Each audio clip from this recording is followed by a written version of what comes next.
Hi, I'm Helen, therapist, author, and your host of the I Don't Think We Talk Enough About podcast, where each week I'm joined by wonderful guests who bring their warmth, wisdom, and wealth of experience to talk about the things I just don't feel we talk enough about. And this week, I'm delighted to welcome the absolute wonder who is Deb Dana, as we say in Europe, or Deb Dana, as they say in the States. Regular listeners to this podcast will know I speak of Deb's work a lot. I'm actually having a pinch me moment that she's here on my podcast. Deb is a therapist who has worked closely with Stephen Porges, another person I mention a lot on the podcast around the Polyvagal Theory. Deb is the author of so many incredible best-selling books and the person who coined the phrase Glimmers, which now has inspired over 27 million posts on TikTok alone. I invited Deb here today to talk to me about her brand new Glimmers journal, to bring some clarity to you all about glimmers, what they are, how to access them, and to understand your nervous system a whole lot better. Deb, I think this is a glimmer moment for me, you coming on my podcast, so welcome. Thank you. Thank you. I love when we find glimmer moments, and I love when connection is a glimmer moment. I think that's so special. Actually, I felt that, and we were saying off of camera, weren't we, that I'd actually had the beautiful opportunity to attend one of your supervision modules for 6 weeks, and when it ended, and it was online, but when it ended, I was like, I just want to do that every week. It was wonderful. I got so much from you, so much, and everyone on the cohort as well. That was a lovely community as well. We speak a similar language when we speak the lens of the nervous system, and then we enter into those conversations from that place. It's lovely. And you never know where they're going to go, do you? Or what's going to come in, or what people bring, and the energy's different every time. Yes. Yeah. Which is true. The same thing's true when we're working with the nervous system, right? We never know where we're going to go. We go where the nervous system invites us to go, right? We might have a structure we're thinking of, but within that structure, we go where the nervous system says, "Ooh, let's go here today." Yeah. I know. And you said something very profound that stayed with me ever since. And I've actually used it. I've brought it to, people since, which was, you never really know where the nervous system's going to go. You think you do. Mm-hmm. Mm-hmm. And then it just surprises you. Yes. Yes. Yeah. And it's really that ability to be flexible with that, to ride that, to go on that journey with your nervous system, right? Because it's going to take you, whether you agree to or not, correct? Yeah. Our work is to figure out how do we partner with, so that we're going together, that my brain and my body are going to work together, so that, I have a little ability to shape the direction. Actually, I love the way you say that about bringing the body and the mind into alignment, so that we feel that we have some agency there as well. It's really important to feel that. Yeah. Obviously, for those who listen to my podcast, I must mention your name more than I mention anyone else's name on my podcast. So it is such a pinch me moment that you're sat here with me now. So I can't thank you enough. But the reason I wanted to talk to you was about your beautiful new book, your Glimmer Journal.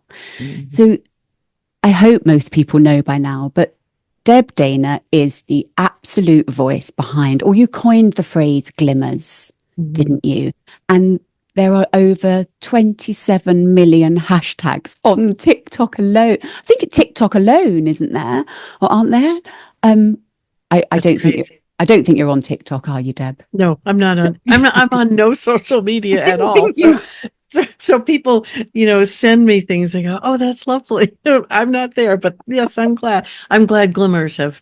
It's interesting because they've moved out of the therapy office into the everyday world, and I think that's so lovely. I popped a post on once about Glimmers using your kind of theory behind them, and I got my most engagement ever with people loving the concept. thousands of replies, just, oh, this makes sense. I understand. I didn't know what it was. I think also it's such a beautiful word. It is, isn't it? And it sort of feels like what it is, right? It has a tiny bit of sparkle, and it's small, right? And so when I created that, my work with complex trauma survivors, I was looking for a word that wouldn't overwhelm them.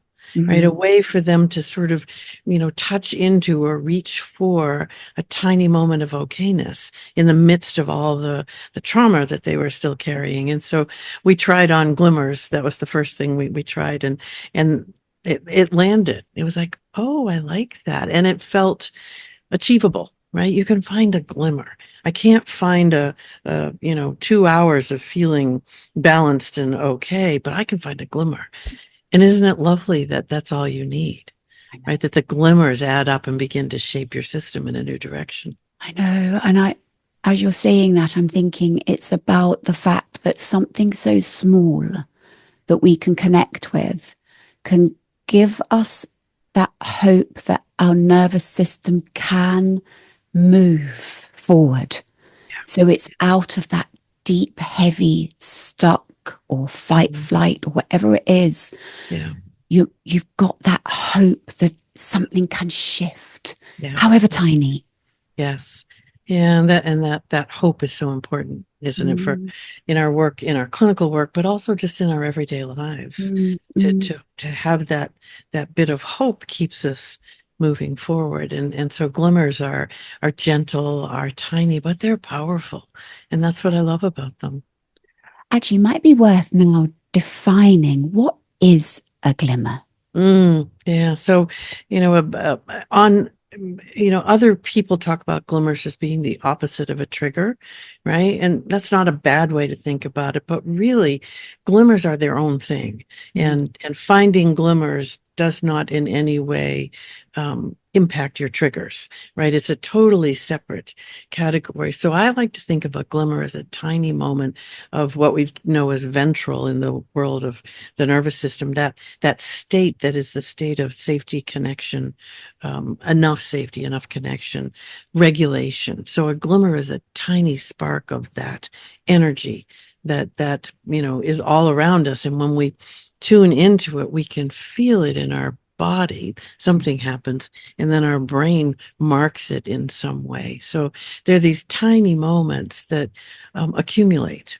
The lovely thing about them is that a glimmer comes in, it lands somewhere, and then another one comes and another one comes, because once you find a glimmer, you are sort of naturally pulled to want to find more because it feels good. Body and brain say, oh, this is nice. Let's look for more. And the thing I do want to say before we dive in is it's not a form of toxic positivity. And it's really important to recognize that. Glimmers we don't focus on them to turn away from our trauma or turn away from the suffering in the world. We focus on glimmers because they increase our capacity to safely turn toward the suffering or be with the trauma and do something with it rather than reliving it. So it builds that platform. And in my early work with trauma survivor clients, they wondered, and it was so important for them to understand, this is why we're focusing on these tiny moments of okayness, because that's building the safety for us to then work with all the suffering and the trauma. That's a beautiful way to explain it as well, because I've heard people also say, well, isn't that just toxic positivity? You're expecting us to just look for the good things. And you're so right to bring that in around, I mean, you're right. I'm not saying you're right, but I love the way you bring in around it's building capacity, it's building resources so we can touch the difficult stuff. Right. Otherwise, we won't have that space to touch it. I won't get too much into it now, but we will go into such a dysregulated state if we don't have the capacity and the resources. Right. It's really valid self-care in those moments, isn't it? Yeah. Yeah. It And it really is. also remembers that the nervous system, in order to truly help us thrive, is a system of both and. We both reduce or resolve the danger, the triggers, and we actively experience the glimmers. And you have to do both in order to truly, thrive in the world. And that's a lovely way of reminding people that they are allowed to feel joy. Yeah. Yeah. You know, Yeah. they can build capacity for that. Hmm. Yeah. Yeah. And sometimes, we feel, we're not allowed, or it's dangerous, or I don't know how, or, all those things. And so it gives us sort of a scientific reason to turn toward joy, right? Which for many of my clients, and even for me, some days it's like, oh, right, there's a reason to turn towards joy, because sometimes the world just feels overwhelming and you think, why bother, or I shouldn't, right? But then when you come back to the science, you go, oh, right, there's a reason for this. And it helps me move through the world differently. And as I navigate the world differently, I can then help others navigate the world differently. You're so right. Again, it's that capacity that you then can give others. And we can come on to that in a minute around with co-regulation and connection. I Mm-hmm. wondered whether you brought in about the ventral energy, Mm-hmm. which for many of my listeners, they may not be familiar with that. And at the end of your journal, which I'm really pleased you did this, you brought in a simplified version of the polyvagal theory, Yeah. because actually people do want to know the science behind it. It can Yes. give them, they feel more informed about looking for glimmers. Yeah. It gives them an awareness, doesn't it? An informed awareness. So Yeah. there's a lovely section at the back where you go through the autonomic nervous system and you talk about the ladder. Mm-hmm. I wonder whether you could just, even in more of a nutshell, if that's even possible, just talk a little bit about polyvagal theory, Yeah. your beautiful ladder. Was it you that came up with the ladder concept? It was, Yeah. wasn't it? Yeah. Because, Yeah. yeah, I Yeah. thought it was. Just to Yeah. make it more accessible for people. Sure. Yeah. Steve Portis's brilliant work, I Yeah. read it and I thought, oh, this is brilliant. And now how do I bring it to my clients? And the ladder was the way that I found to bring the hierarchy into everyday language and use. And the hierarchy is one of the principles of polyvagal theory. And what it simply means is that we have three basic states that formed over the course of our evolution, that also form as we're growing in the womb in the same way. And we travel through those states in a certain order. So that's why the ladder, and at the top of the ladder, the place where you can see everything and have all the choice, is ventral. And that's what we call ventral. It's the place of safety, connection, regulation, where you feel, I'm organized enough, safe enough to do what I need to do today. Right. And the simplified thing, it's the land of okayness. It's just, I'm okay. Okay. Right. So we move down the ladder, we go to the middle part of the ladder, and we start to have less options, and our focus narrows. This is the first survival state, sympathetic, which people know as fight and flight. Most people know that fight and flight place, right? And when the world feels overwhelming in ventral, your nervous system will take you down the ladder to sympathetic, right? It's an adaptive survival response, because your nervous system's job is to make sure you survive, right? It's always in service of your survival. So fight and flight, sympathetic, right? And that's that anxious, angry place, right? It's also, I also call it the land of should, because all the shoulds come here. You're driven by should, right? So, and if that can resolve what's going on for you, you'll come back up the ladder to ventral again, right? However, for many of us, we get stuck in sympathetic. It doesn't sort of help us get out of whatever we're stuck in. And we go down to the bottom of the ladder, which is the earliest part of your nervous system. And this is the dorsal part of your system. It's the land of shut down, disconnect, collapse, disappear, right? And so all of that energy that was in sympathetic, that flood of chaotic, disorganized energy, drains from your system. When you go to dorsal, you feel hopeless, helpless, despairing, collapsed, right? And so these are the three states on the ladder, and you are always somewhere on that ladder. right? You're never off the ladder. And oftentimes, most of us go down and up and down and up many, many times a day. In small ways, we dip in, we come back, and sometimes in big ways, right? And so that's the normal pathway of a day. I want to say that here.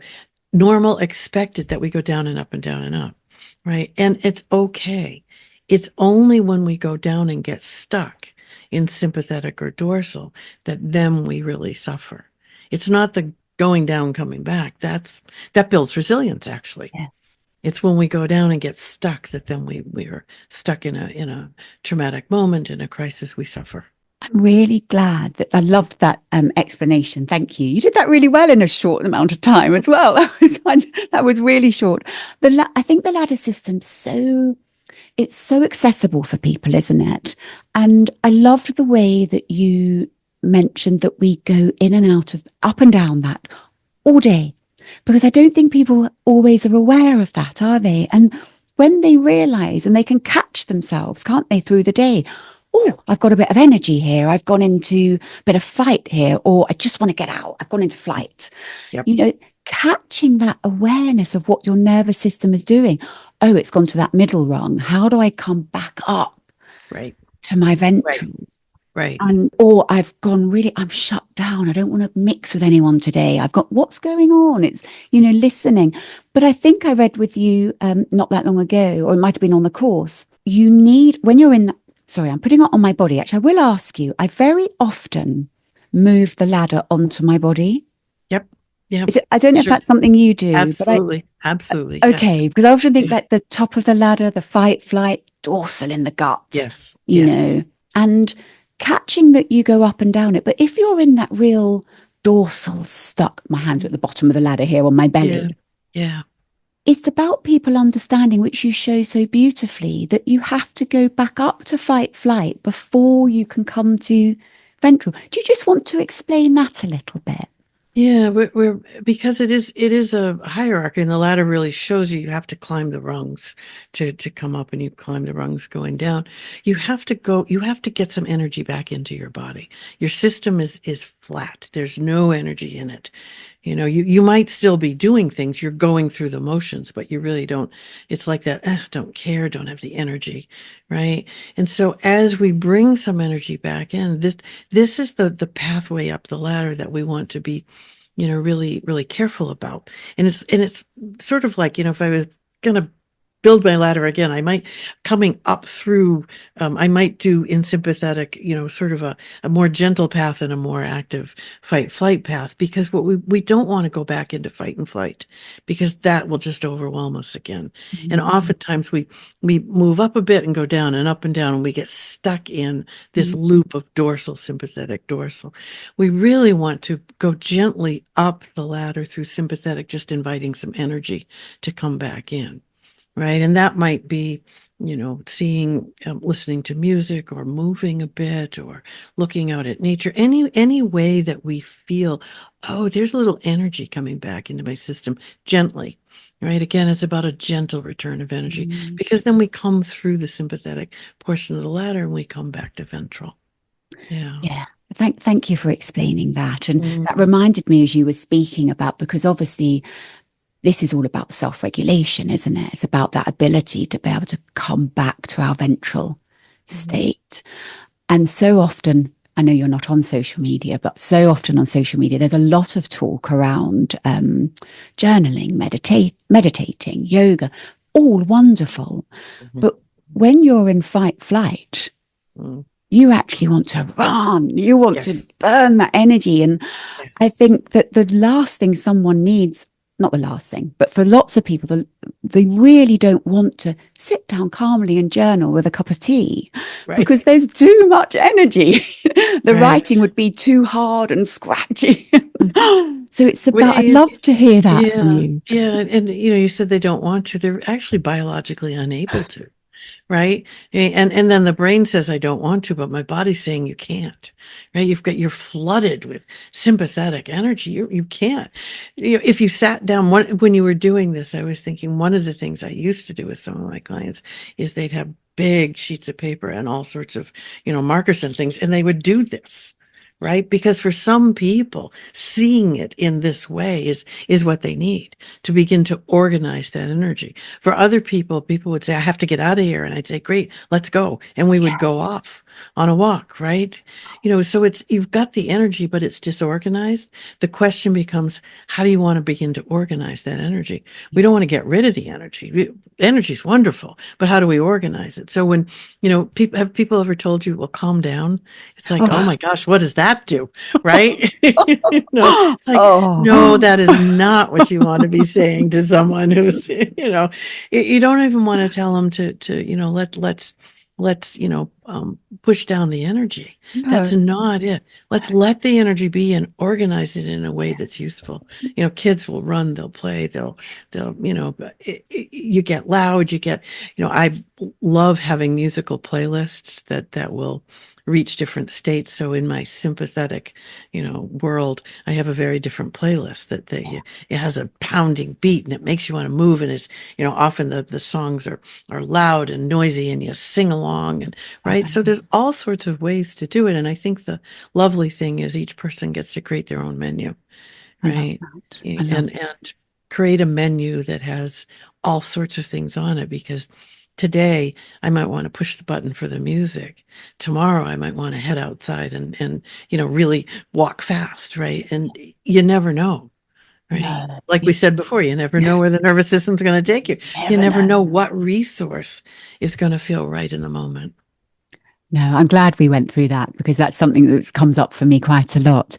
But about creating a menu, let's come to your book, Glimmers, because you really invite us to write our own menu of glimmers. I wondered, because I know that for a lot of people, it's not so easy to know what a glimmer is and how to connect. They might not have ever taken the time to.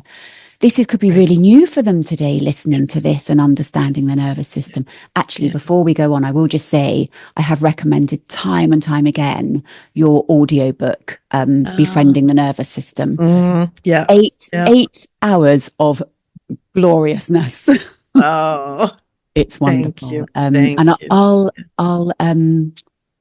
what's the word? Link that in the show notes, actually, because it's really good. But the glimmers, before we go into the glimmers, you talk so eloquently about how to actually practice glimmer practice. Yeah, because you're right. We don't stop to notice. We're busy. We don't pay attention. We're not taught to. We don't understand the importance. So we started with the basic glimmer practice, because for many people, the first step is to see. See a glimmer. It's like, I don't even know what it is. How would I know?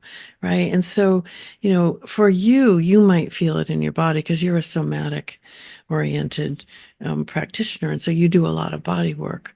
So you might feel, how does your body show you that you've bumped into something that feels, okay, or brings a spark of joy or a smile, or, there are all these ways the body might show you. How does your body show you? It's always here. It's always like a warmth. It's always like you probably noticed then I took a deeper breath. Yeah. So I felt full, but in a good way.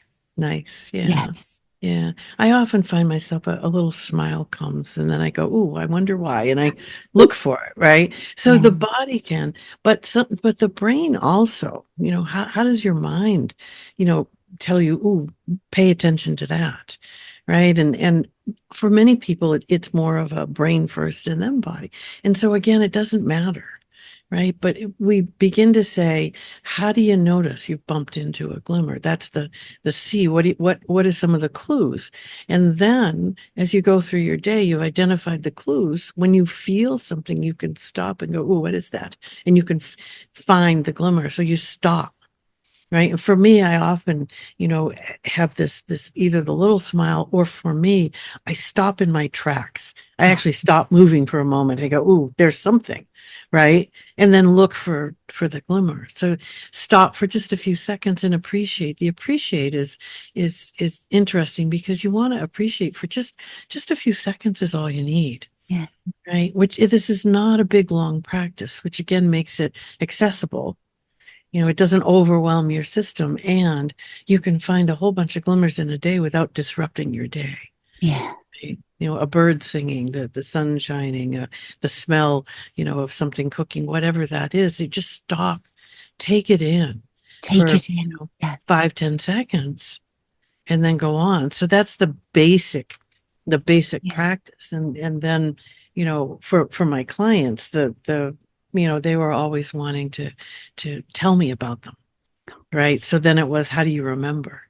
Right. From week to week, because I'd see them week to week, and they could send me, text messages, but that was a little overwhelming. So it's like, how do we find a way to remember? Okay.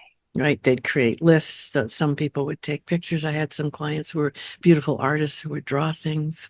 Right. But that's the remember. How do you mark the moment and remember it? Because then, after we do that, we want to share our glimmers with somebody else, because what happens when we share a glimmer? It comes alive again in our system, right? So we feel the power of it again. And many times the other person joins us in that feeling, right? So that share is important. It's also important to remember that a glimmer for me, may be a glimmer for you or may not be a glimmer for you. Right. And that's okay. Yes. And I was going to say, I think that was a really important, you bring that in quite early on in the journal, that actually all our glimmers are really different and they can mean very different things for people. Yes. And actually one glimmer for you could actually be a trigger for someone else. So we have to be really mindful of that. Yes. I remember sharing this story that when I was training to be a therapist, and the psychotherapist taking the session said, right, I want you all to write down what, let's say, for example, airport means to you. There's 24 people in the bus. And because I was in my early days of therapy, I just assumed everyone would have the same view of an airport. Exactly. And then 24 different answers came out, different emotions, different feelings, different experiences. And that's the same for glimmers. What could be a glimmer for you really might not be for someone else. Exactly. So, if I'm sharing my glimmer, I want to keep that in mind, right? I want to keep in mind that, and it doesn't matter. You don't have to share my glimmer for it to come alive for me. It's lovely when you do. And many, many times that does happen. But if you don't, that's okay too. It doesn't negate my glimmer. And then I can be curious about, how did that land for you? That doesn't look like that was a glimmer for you. Right. And then I might say, so what would be a glimmer for you? Right. We create these, I talk about glimmer buddies, which I think is such fun to have a glimmer buddy. Yes. Yeah. Right? Because then, I have a few glimmer buddies, and sometimes I'll send a glimmer and my buddy will go, oh, no, not me. And I go, oh, okay. It's fun. Right. Because I can stay curious about it. Right. And so glimmer buddies, glimmer groups, right. A way to have a community that understands glimmers and understands that my glimmer doesn't have to be a glimmer for you. That's important. I love that though, because that the good energy within that buddying system, and it also brings out, which I mentioned here, but I was going to mention it a bit later, but about community. And I saw that land with you, and we're so in danger of losing it if we don't work to keep it. And it's interesting because glimmer buddies, glimmer groups is a way of forming community that's easy to do, right?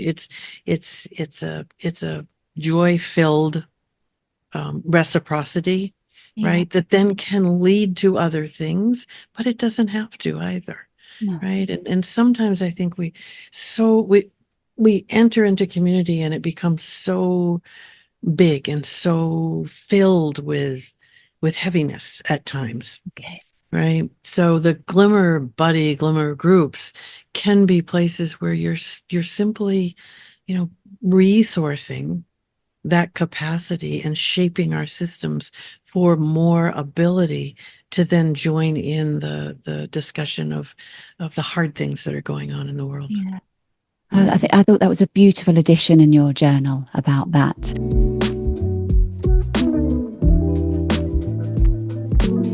My book, Choose You, is out now and offers you ways to prioritise you, meet your needs, say yes to you, develop a more secure sense of self where you feel you matter, learn to set boundaries, wrap yourself in self-love, find your authentic self, and ultimately choose you in the same way you would want those you love to choose themselves too.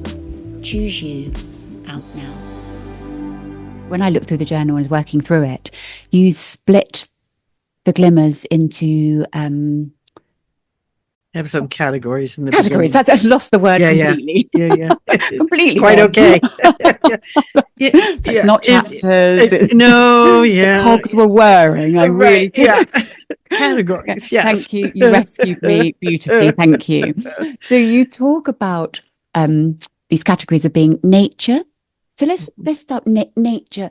And you say something so beautiful. I'm going to see if I can remember it. I've just seen it.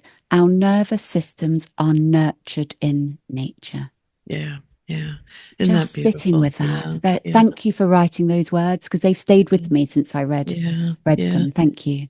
And then, the category of nature has all sorts of different subcategories, because yes, our nervous systems are nurtured in nature, and the connection with nature that nurtures you may be different from me. So throughout the journal, I'm trying to give people some prompts, some places to look, and then a place where they can, find their own, right? Because really the Glimmers journal is sort of, what works for me or what other people have told me works for them. And it's important for me to then have places for people to say, oh, but this is mine, right? So there's lots of room to follow the prompts and look for, the stars at night, or the daytime moon, or the, whatever that is that you're looking for, but then a place to look for your own as well. Yeah. When you said that, the daytime moon and the sky is such a glimmer for me. And I'm thinking, when I was looking through your journal, I was thinking, I really want to connect with some of mine here within nature. I thought sky's a big one for me. And actually I share that with my daughter, one of my daughters.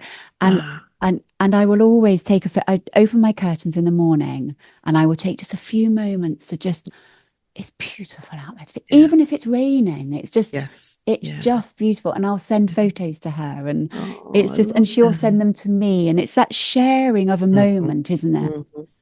But the sky is definitely one. And when you said the daytime moon, I was like, the sky can be such a glimmer, can't it?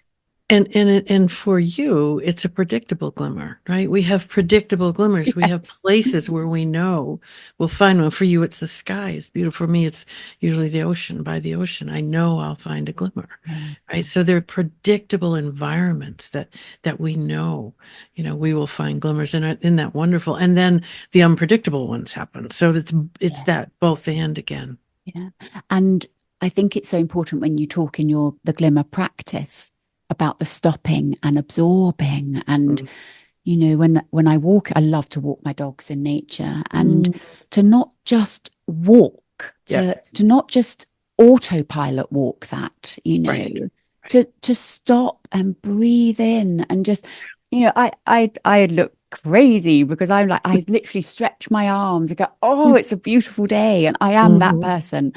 Good. Love it. And I also going to self-disclose here, but I also have a favorite tree. And you talked about trees. And I do. I go to my favorite tree, and there's something so grounding about that as a glimmer for me. Yeah.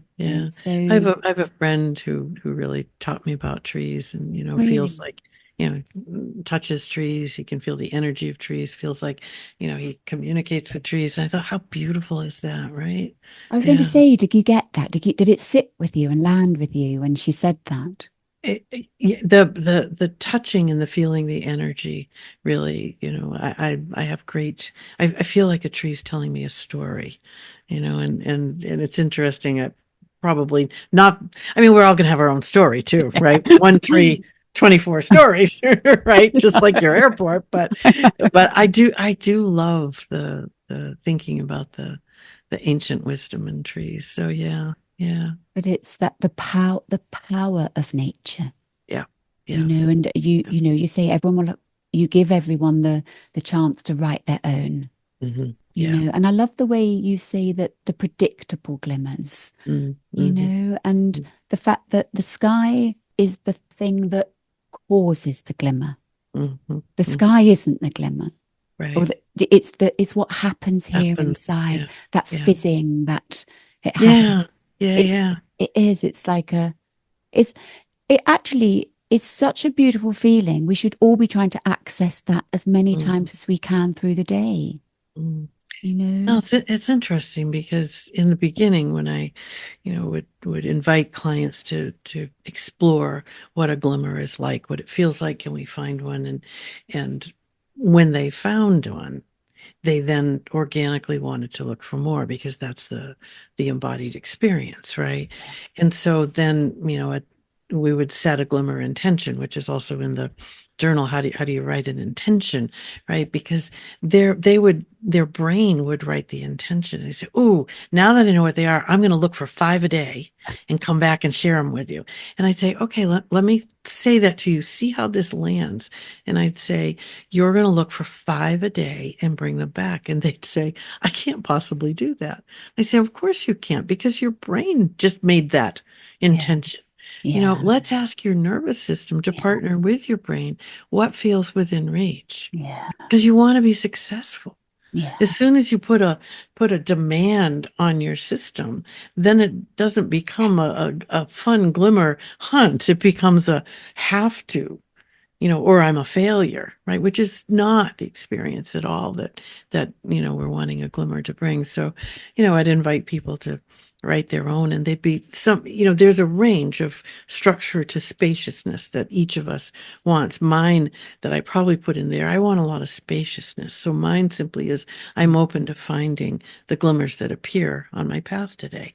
That's the spaciousness that I need. There's no demand, but there's a recognition that glimmers will appear, and I'm open to finding them. yeah. Right? For other people, your intention might need to be more structured. You Mm. might might want to say, I'm going to be on the lookout for. I'm going to watch for. Right? That's a little bit more structure. So again, it's an invitation for everybody to write the intention that Yeah. fits their nervous system's need. And being so mindful of the narrative around have to. Yes. It's Yeah. just it's not that. It's much more fluid and Yeah. gentle and compassionate than Yeah. that.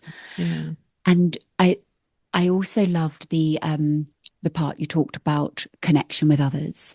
And I Hmm. think, obviously you talk about science and art as well. And Hmm. there's so many places. But I think connections, I'd love to talk to you about that before we go on to some of the other questions, Hmm. because of the importance of nervous system regulation, glimmers, in conjunction with co-regulation. Yeah, yeah. It's interesting because co-regulation is one of the other organizing principles of polyvagal theory. It recognizes that in order for us to first survive when we're born, we need safe others to co-regulate with, but to thrive throughout our lifetime, we need to be in connection with others who we feel safe and welcome with, Mm. right? And so, how do we find that? And there are all sorts of different ways, right? So, sort of part of we're out in the world and we are around others. So that sort of everyday glimmers that happen when, you're in line with someone and you share a smile. Right? Yeah, No idea who they are, it doesn't matter, but there's a biological connection that happens. We share a smile. Or somebody says hi as they, pass by you on the street. yeah, They're these sort of, I may never see this person again, but they were just a glimmer in my world, right? yeah. And so when I'm moving out in the world, I think about it. I think, ooh, I can be a glimmer in somebody else's world, That's right? beautiful. Yeah, yeah. Yeah. You wrote And that then, in, I think you wrote that in the journul, didn't you? Or I've read yeah, it somewhere yeah, with you. yeah. Yeah, it's We had beautiful. that category. I think we called it glimmering in the journal, because we we can be a glimmer for others, right? And without much, it doesn't take much to be a glimmer for somebody, right? And then other people are a glimmer for us. The people, maybe you go to the same grocery store, and there's a clerk that you see all the time, and you share a smile, right? It's the simple ways that we connect, and then it's the deeper ways we connect. We can connect around a purpose, connect around a passion, connect around a shared activity. These are all ways we connect and find the glimmers in those moments as well. In the world we're living in, I think we forget that connection can bring nourishment, right? Yeah. We are in a polarized world, I think, right now. We have a lot of people who feel unseen, unwelcome, unheard, and they're either in fight, flight, sympathetic, or have gone to dorsal hopelessness, right? And so we can't connect when we're in those places. So again, if we find a glimmer and it connects us with another being, it's a tiny moment that reminds us it's possible, Yeah. right? And that brings the hope again, It right? does. Yeah, It really yeah, does. Gosh, I think if anyone can take anything away from today's conversation, I hope they can take be a glimmer in someone else's world, yeah, because yeah, that feeling when you walk somewhere and someone's energy just feels so great, and you just think, oh, that was so lovely. They said hello, or they smiled, or exactly, they made me feel exactly, seen in that moment. exactly. Be Yeah, that person too.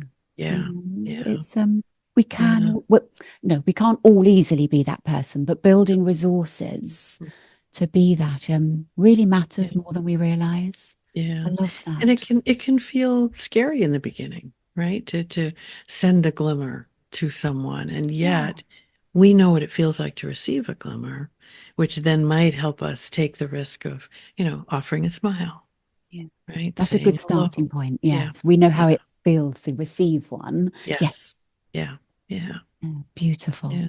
Mm. The other one I loved was about embodied glimmers. Mm.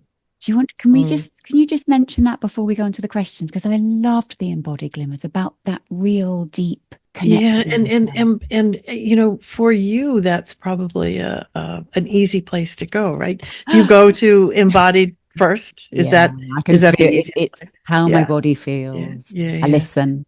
yeah. Yes, so I tried to give ways. I will self-disclose that the um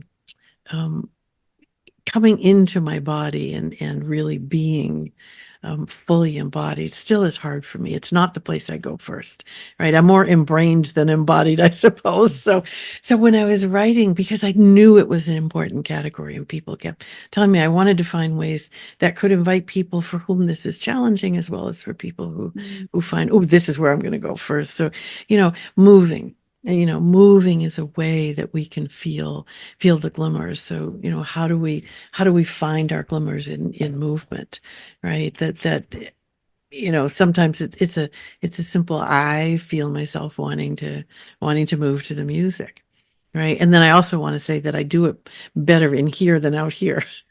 Right, the imagine movement is certainly uh, I'm much better at imagining movement than I am at actually enacting the movement, just I don't saying. believe you. I don't believe Oh, you. thank you.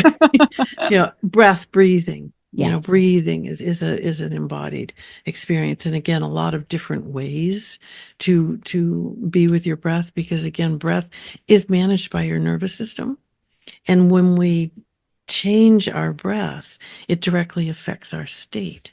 And so we want to be gentle with the ways. So it was, lots of different ways of finding a breathing into a glimmer, right? I think that I love the make a joyful noise. I called one. I love that. It was like, how are the ways that you make noise and it feels like a glimmer, which again is I think fun to think about the different ways that we can, voice, song, instruments, all the different ways we can make a noise, and then the last was celebrate, and how do you celebrate a moment? How do you celebrate? Sometimes it's a quiet celebration, right? Where I feel in my heart.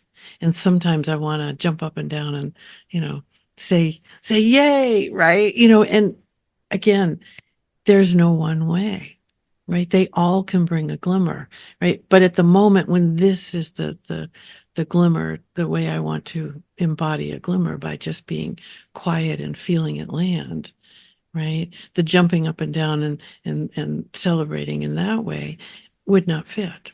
No, Right. no. I love the way you put your hands here. It's Yeah. the It's just landing. yeah, it's a quiet celebration and then there's a noisy celebration, right? So and again, there's this continuum. I guess the Glimmers Journal is really trying to bring the whole continuum of how we might, experience glimmers in these categories, and then, understanding that I don't know everybody's ways, really giving space for people to add their own. And at some point we're just starting to find a place on the website where people can then share their glimmers with us, because I want to hear other people's glimmers. I mean, that's a glimmer to me, right?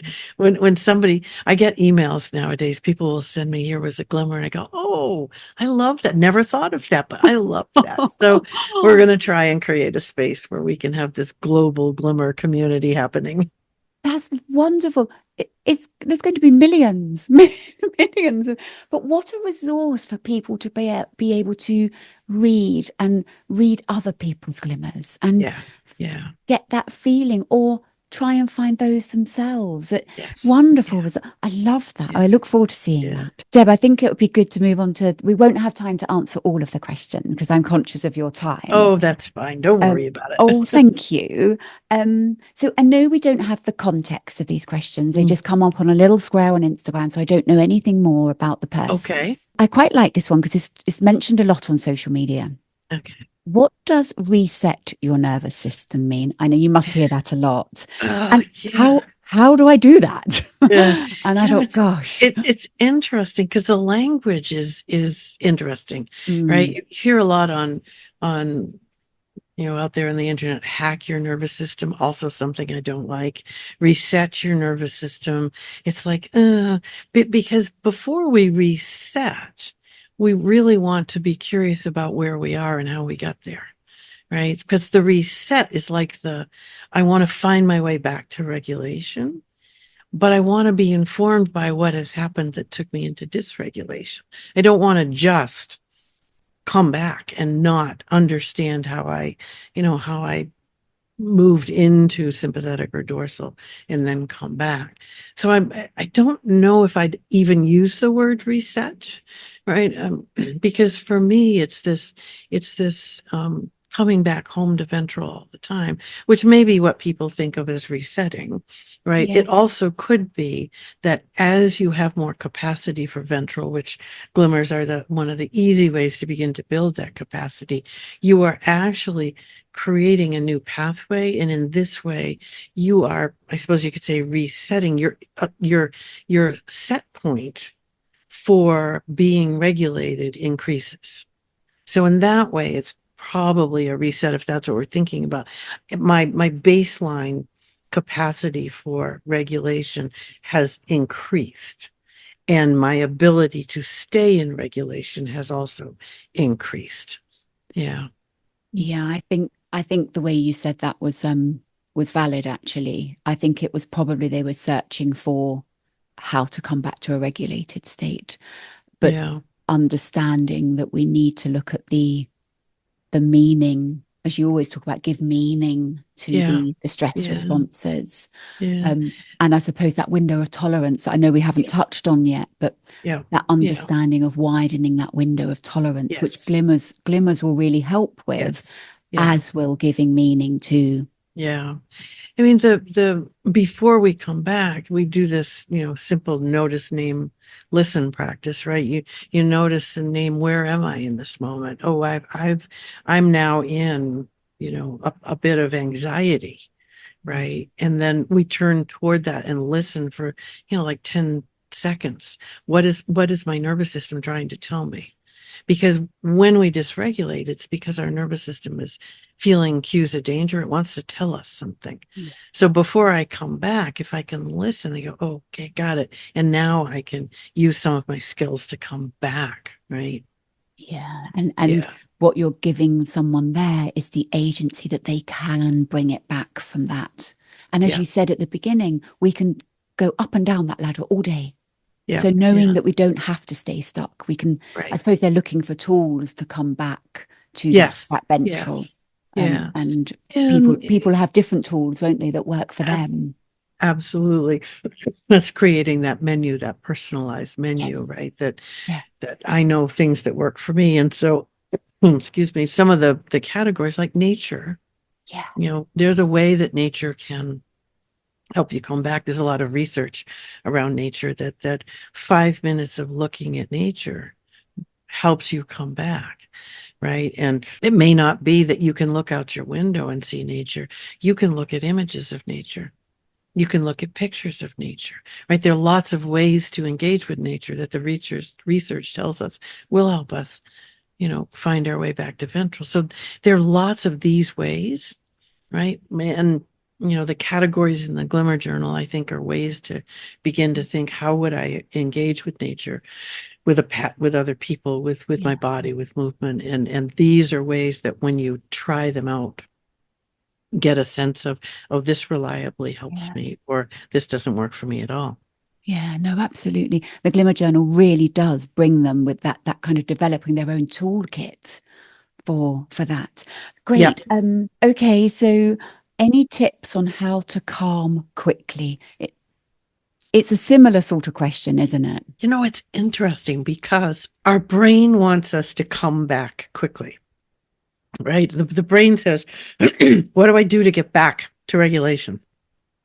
The nervous system is going to take as much time as it needs to take. Right? Great so answer. we want to remember that. And we can help it along its way. Right? So what can you do? And again, this is your personalized process. Right? And depending on where I am, if I am in anger or anxiety, it's going to be, what do I do? What do I do to bring this energy into some sort of alignment? If I'm in dorsal, it's what do I do to bring some energy in? So how do you calm quickly depends on where you are, right?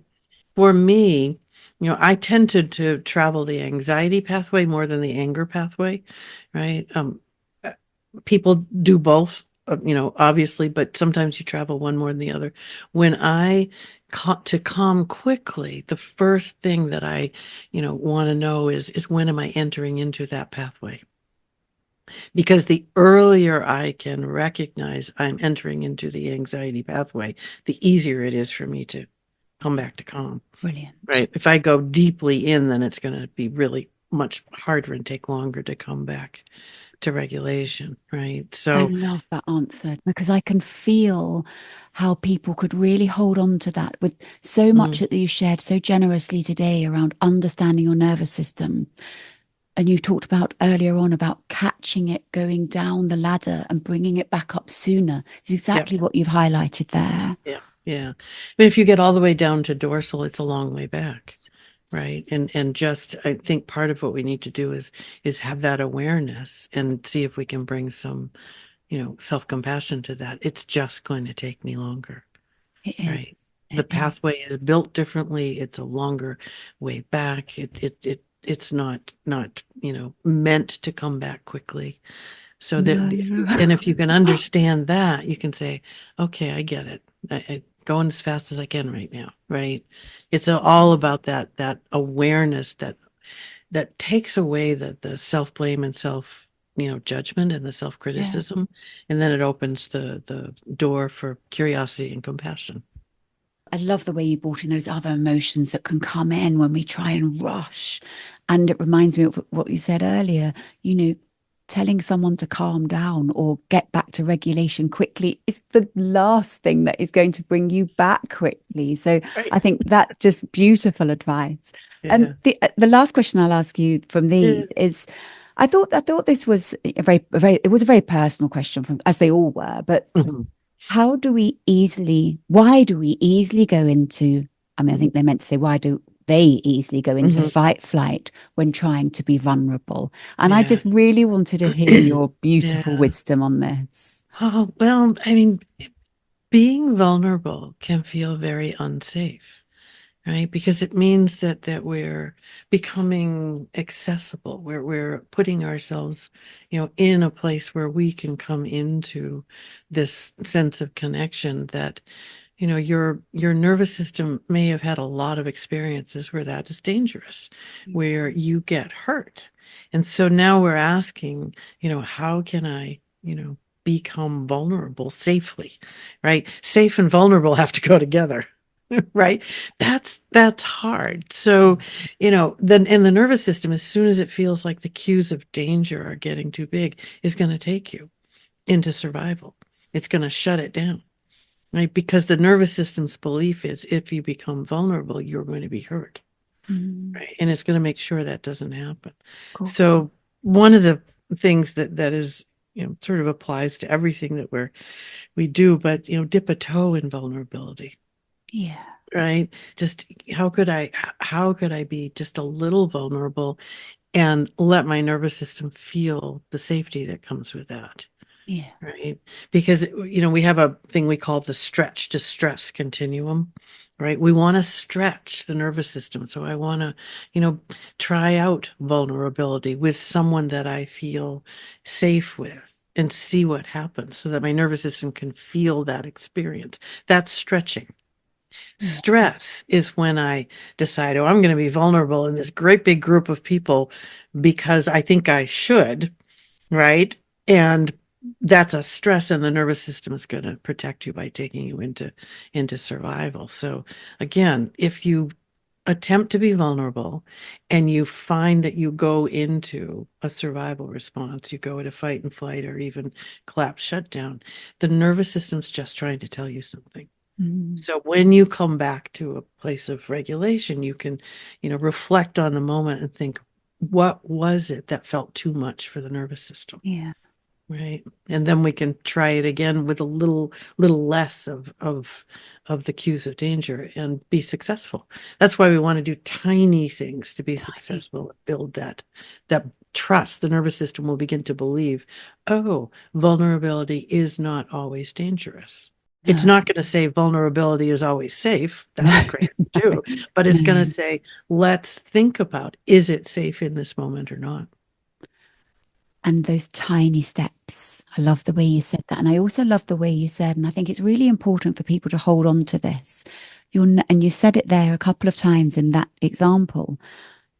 The nervous system is just trying to protect us. Yeah. And I think we sometimes forget that. We don't listen to that.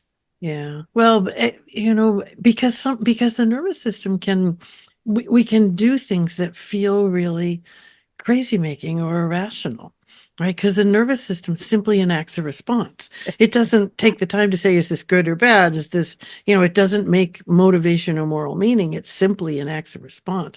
So sometimes I end up and I go, wow, I'm not quite sure why I just did this. Let me sit down and think about this. But it's my nervous system that said, this is the quickest route to safety.